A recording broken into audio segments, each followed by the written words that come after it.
Before we begin, take a moment to like this video and subscribe to Ear Candy English, because today you're not just practicing English, you're exploring a powerful and important chapter of history. Let me ask you a real question. How does an ordinary child grow up to change the world in destructive ways? How do dreams, failure, anger, and ambition turn into dangerous power? This story is not here to shock you or glorify anyone.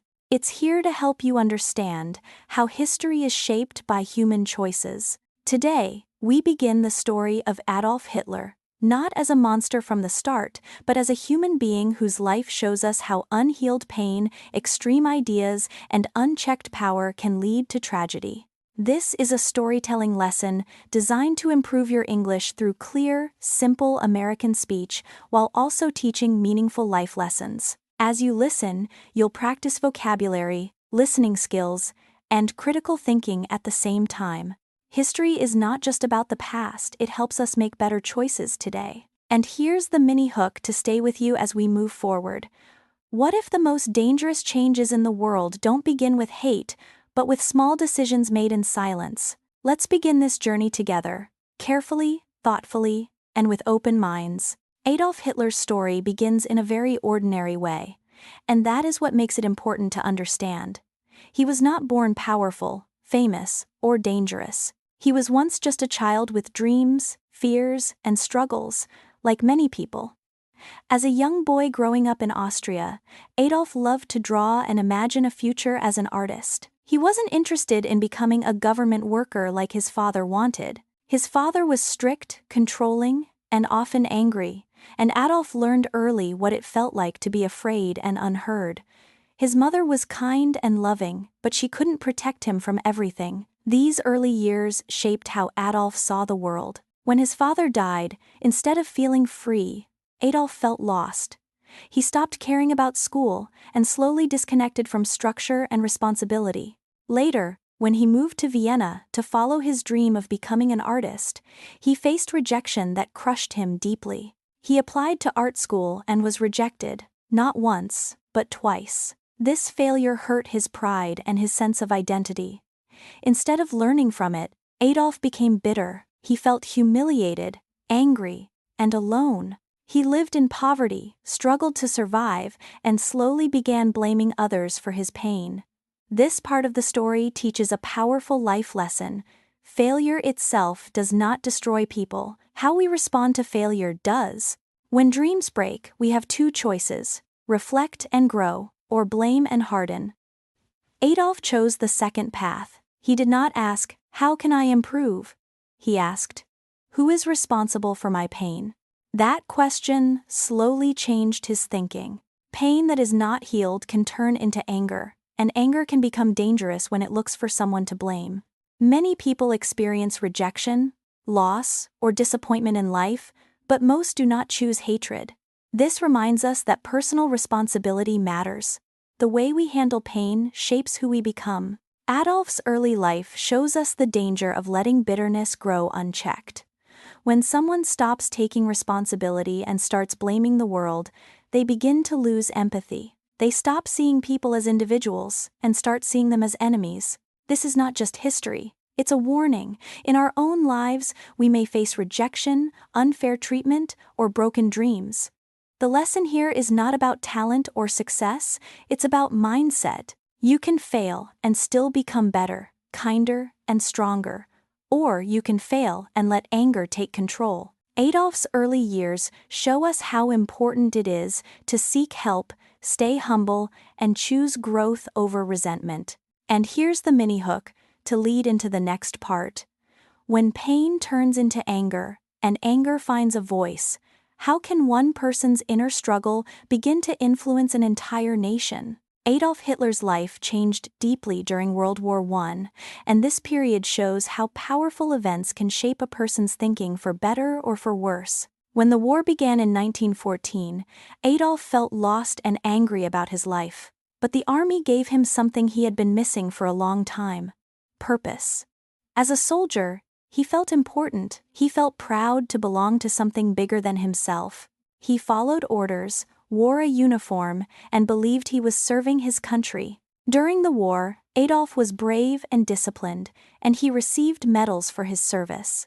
For the first time, he felt valued.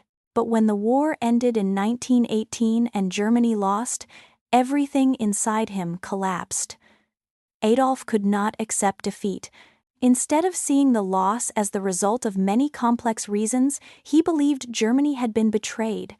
This moment is critical to understand. When people experience deep disappointment, they often look for someone to blame. Adolf chose blame over reflection. He told himself and others that Germany's suffering was caused by enemies inside and outside the country.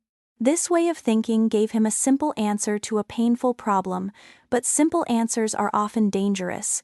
Germany after the war was poor, broken, and angry. Many people had no jobs, food was expensive, and families were struggling to survive. Adolf saw this pain and learned how to speak to it. He used strong emotions, not calm thinking. He told people what they wanted to hear. He said, "It's not your fault," and people believed him. This is an important lesson for life. When someone gives easy answers during hard times, we must be careful. Adolf's words made people feel strong, but they also taught them to hate. He turned frustration into anger and anger into direction. Instead of encouraging healing, learning, or cooperation, he encouraged division. This shows how dangerous it can be when pain is mixed with pride and fear. Adolf did not ask how Germany could rebuild peacefully. He asked how Germany could punish others. His ideas became more extreme because they were never questioned in his own mind. He believed strength meant control, and unity meant obedience.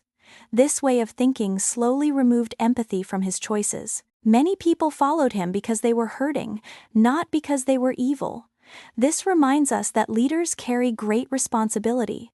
Words can heal, but they can also harm. In our own lives, we all face moments of loss, failure, or disappointment. This part of the story teaches us that blaming others may feel good in the moment, but it leads to destruction in the long run.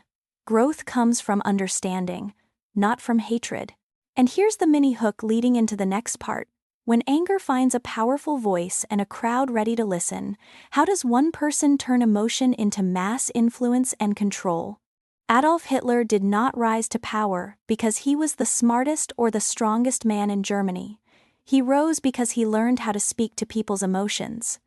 After World War I, Germany was hurting. People were poor, hungry, angry, and ashamed. They felt lost and powerless. Adolf understood this pain very well because he felt it himself. When he joined a small political group, he discovered something dangerous about himself. When he spoke, people listened. He did not speak calmly or carefully. He spoke with anger, passion, and confidence.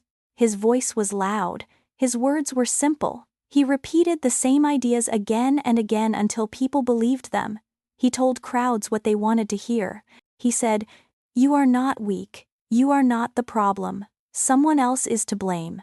This made people feel strong, proud, and united. But it also made them stop thinking critically. This part of the story teaches a very important lesson for life today. Words have power. When someone speaks with confidence and emotion, it does not always mean they are right.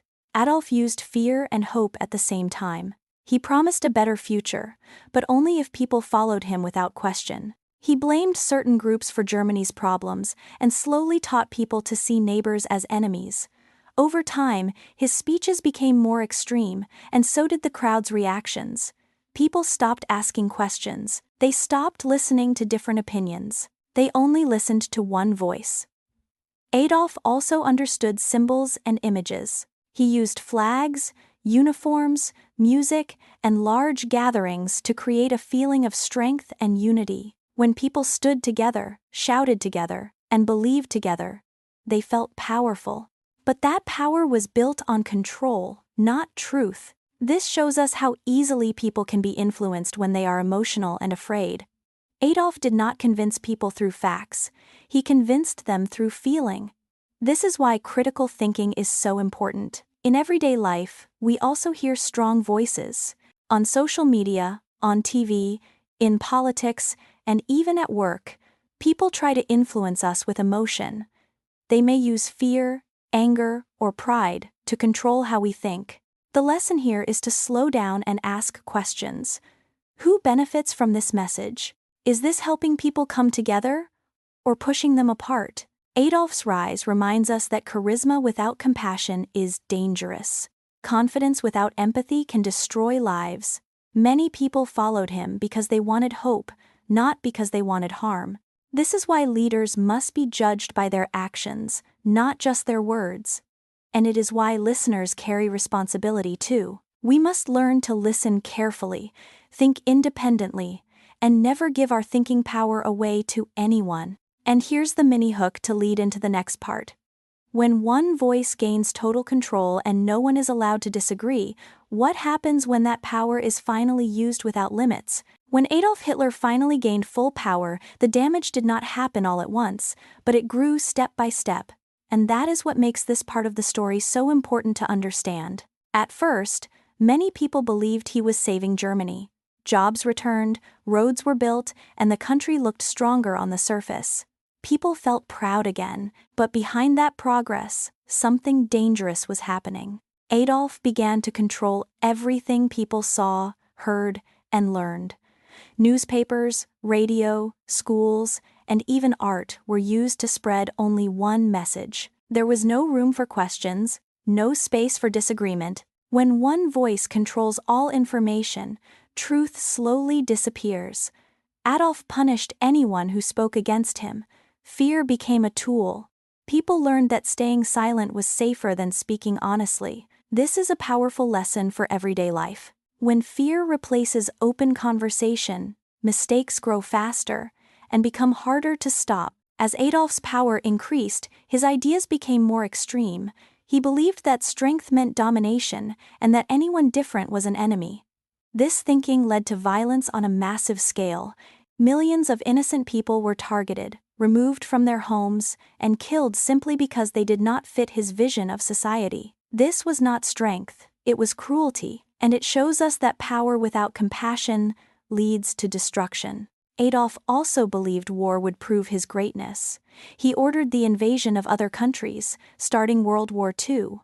At first, his army won battles, and this success made him more confident and more reckless. He stopped listening to advisors and trusted only himself. This is another life lesson. When someone believes they can never be wrong, they become blind to reality.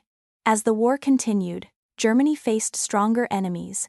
Cities were destroyed, families lost everything, and the people who once praised Adolf began to suffer deeply because of his decisions. Power that is not questioned always ends in pain. Adolf's refusal to accept responsibility made things worse. Instead of protecting his people, he blamed them when things failed. He chose pride over humanity. In our own lives, we may never lead nations, but we all hold power in small ways, over words, choices, and influence. This part of history reminds us that power must always be guided by empathy, honesty, and limits. When leaders use fear to control, everyone loses. When people stop thinking for themselves, tragedy becomes possible. Adolf's rise and actions are not just history, they are a warning. They show us why freedom of thought matters, why kindness matters, and why no one should ever have unchecked control. And here's the mini hook leading into the next part. When destruction is complete and power finally collapses, what remains of a person's legacy, and what lessons are left for the world to learn? Adolf Hitler's story ends not with victory or greatness, but with collapse, isolation, and deep regret for an entire nation, and this ending carries one of the most important lessons in human history. In the final months of World War II, the man who once stood in front of cheering crowds was hiding underground, cut off from reality, surrounded by fear and silence. His armies were losing, cities were destroyed, and millions of people were suffering because of decisions he refused to take responsibility for. Instead of admitting mistakes, Adolf blamed everyone else. He blamed his generals. He blamed the people. He blamed the world. This shows us something powerful. When leaders refuse accountability, suffering grows. In the end, Adolf chose to escape responsibility rather than face justice. His death did not bring peace. It left ruins, grief, and unanswered pain for millions of families. After the war, the world was forced to look directly at the horrors that had happened, especially the Holocaust, where millions of innocent people lost their lives simply because of hate and extreme ideas. This part of history teaches us that evil does not appear suddenly. It grows slowly when fear, anger, and silence are allowed to spread. Adolf Hitler's legacy is not strength or success. His legacy is a warning. It reminds us that intelligence without empathy is dangerous, ambition without limits is destructive, and power without compassion leads to tragedy. History remembers him not as a hero, but as an example of how far things can fall when humanity is forgotten. This lesson matters in everyday life, not just in history books. We all make choices. We all hold small amounts of power in our words, actions, and influence. When we choose anger over understanding, pride over humility, or blame over responsibility, we move one step closer to division. But when we choose compassion, honesty, and reflection, we move toward healing. The world after World War II learned this lesson the hard way. Countries came together to say, "Never again." Education, cooperation, and remembrance became tools to prevent the same mistakes. Adolf Hitler's story reminds us why these values matter. It teaches us that hatred always destroys more than it promises to protect. It also reminds us that silence can be dangerous. When people stop questioning, stop caring, and stop speaking up, harmful ideas grow stronger. This is why learning history is so important. Not to admire, but to understand. Not to repeat, but to prevent. Each generation carries the responsibility to choose better. And here's the mini hook to leave you thinking. If history shows us the damage one person's choices can cause, imagine the good that can grow when millions choose empathy, responsibility, and peace instead.